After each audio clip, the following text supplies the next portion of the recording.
Thank you again, Mr. Garrett. Safe travels back to the capital city.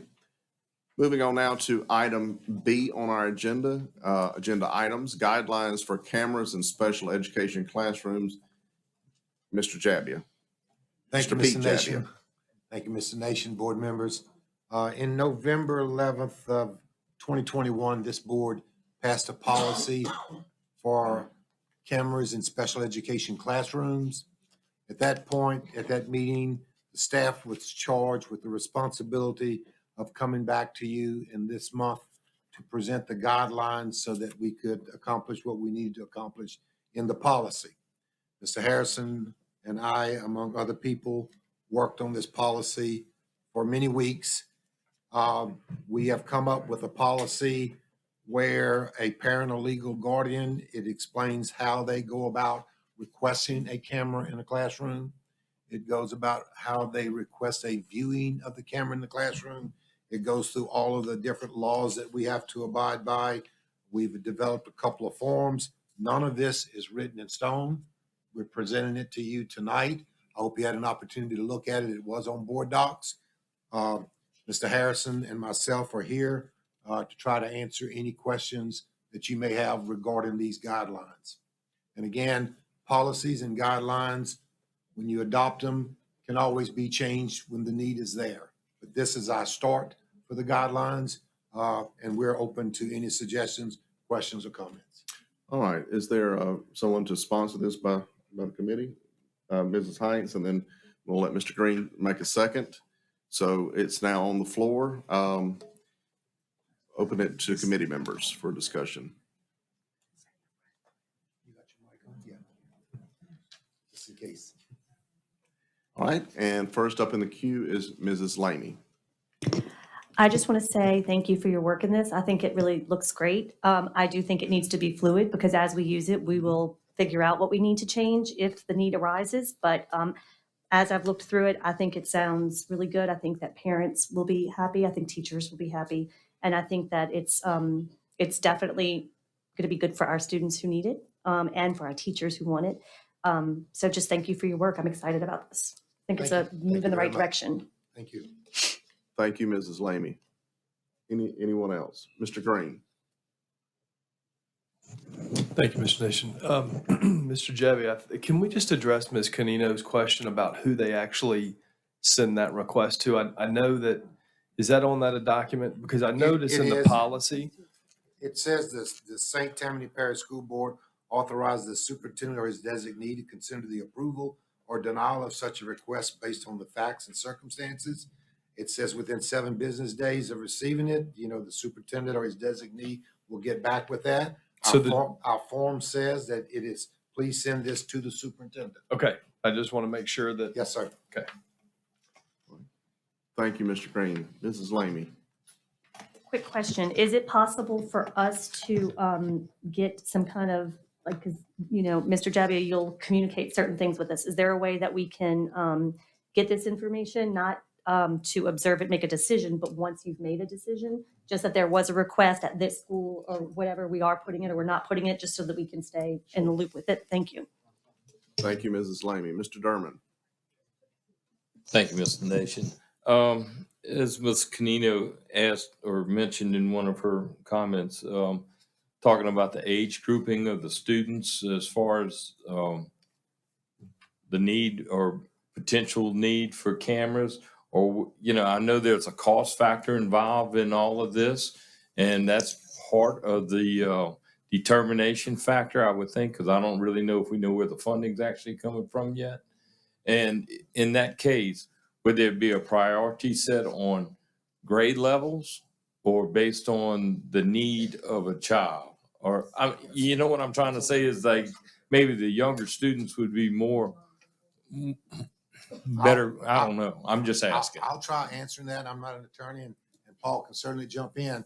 I think we have an obligation, once a parent requests that camera, that we have to go and do our due diligence to see what it's going to cost to put that camera, the cabling, the storage, and present that to the parent, that's the cost of, because to my knowledge, this board has not allocated funds for cameras in the classroom. So I don't think you can prioritize that when the law says the parent has a right to request a camera because the funding right now is not coming from the school system. So it's going to be however the money can get to pay for the camera and all the necessary things. Paul, please jump in. I think that's correct. The state enabling statute requires the drafting of a policy. It doesn't require the actual installation of the cameras. That's actually different from Texas. The Texas law required the installation of cameras, and there was a great deal more guidance by its legislature in terms of what your policies would be because you had to dovetail it with their laws. Ms. Canino was very helpful in helping with these policies. She actually provided information from West Virginia, and that was considered by the staff when we drafted this. So to answer the exact question, when and under what circumstances to qualify the state law is sort of on a case-by-case basis for you to decide how the cameras will be installed, what they will cost. But these are the procedures to get it started. Okay, so I guess what I'm saying is there could be one case where the cost may be exorbitantly more at one location or for a student than it may be at another location. And so one may get approved and one may get denied if it's just on that alone. I'm just saying that that's part of the criteria. That is I think part of the. that's correct. The state law requires there to be funding. So it's part of the criteria. But I suppose the reverse would be true. If some person who has a special needs child comes forward and does a request and says, I'm willing to pay for all of it. You see, Okay. that takes that factor out.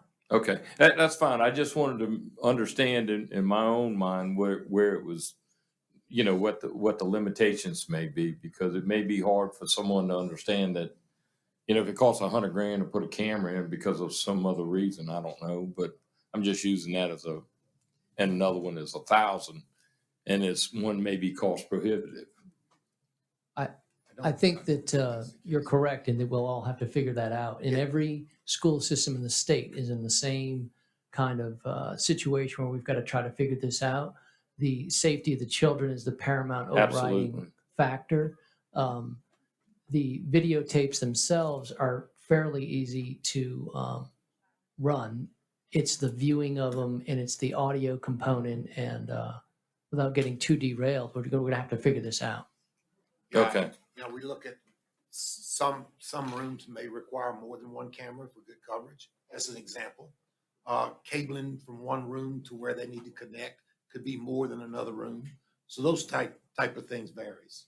They Right. vary. And that's what I'm saying. That they could impact whether one's approved and one's denied, and it's a multitude of different factors that may enter into that determination. And that's what I'm saying. It's not just cut and dry. That's Correct. It Yes. could be a request from a parent for a camera in a particular classroom that does not meet the criteria set up by the state of the students in that classroom.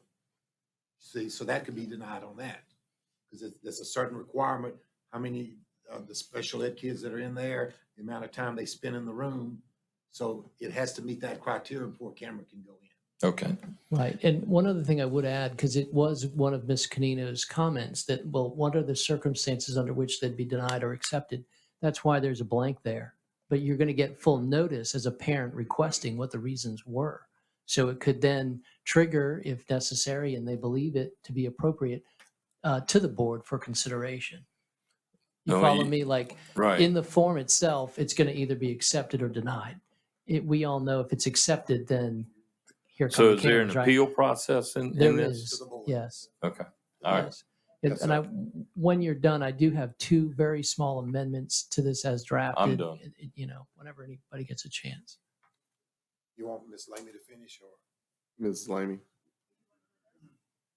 I mean, as a way of just clarifying the way this was drafted, in the very first sentence, I think it should read, a parent or legal guardian may submit a written request to the superintendent or his designee. We can do that to clear up for Ms. Canino. Just to clarify It's for in any, here, but that would be very clear at the beginning of the policy. see, All right, it- so that's suggestion by council. Is there a committee member that would like to speak? Okay, And we have one more. Okay, clarification. all right, Okay? so moving on to number 2.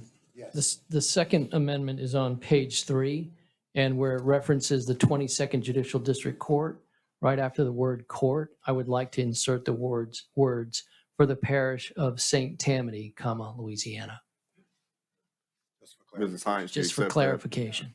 Mrs. Hines accepts both of those as a friendly amendment, and I assume the second does as well. All right. And then we need to move on to public comments, but certainly, Mrs. Lamy, you're already in the queue, so. I want to ask, isn't there some kind of state funding there's not any kind of state funding that we can apply for on a per camera basis? No. Okay, then will we revisit this in our budget when we do a new budget, maybe put it with technology or something to, okay, thank you. Perfect, thank you. All right, thank you, Mrs. Lamy. Now we'll move to public